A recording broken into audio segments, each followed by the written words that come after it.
Debosyon mula sa Kasama ni Jesus ngayong Martes, Agosto 26, 2025 na pinamagatang Tapusin Ngayon mula sa panulat ni Ginang Sandara Sullivan ng West Virginia, USA.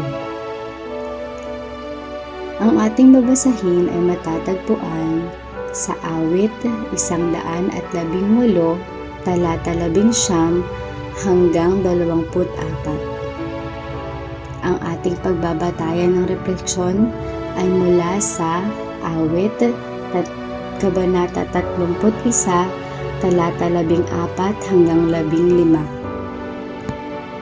At sinasabi, "Subalit sa iyo, Yahweh, ako'y nagtitiwala. Ikaw ang aking Diyos na dakila.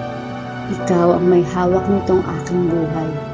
Iligtas mo ako sa taga-usig ko't mga kaaway." Kailan lang, nagbabasa ako ng journal na naitago ko noong bata pa ang aking mga apo. Nabasa ko ang isinulat kong sinabi ng aking apong si Seth noong 6 na taong gulang siya. Tinanong ko siya noon kung ano ang gagawin niya sa mga susunod na araw. At ang sagot niya ay, "Ang totoo niyan, Lola, tatapusin ko lang ngayon ang araw na ito at pagkatapos ay susunod naman ang bukas." Nangiti ako habang binabalikan ko ang pag-uusap naming ito. Nagulat ako sa karunungan noon pa man ng batang si Seth. Hindi niya binabalikan ang kahapon o gumagawa ng eksaktong plano para bukas. Simpleng tatapusin lang niya ang ngayon. Bilang nakatatanda, kailangan kong gawa ng schedule ang aking mga oras at sikaping makagawa ng maayos na plano para sa kinabukasan. Ngunit pinaalala sa akin ng mga salita ni Seth ang pagpapahalaga sa kasalukuyang sandali. Ang ngayon ay ang kasalukuyang ginawa ng Diyos at ang bawat araw ay isang pagkakataon para magalak at magsaya sa pagkakaloob ng Diyos. Minsan ay masyado akong nagpapakalayo-layo sa aking mga pinaplano. Dahil dito, nababawala ang mga pagpapala ng ngayon at nag-aalala pa ako.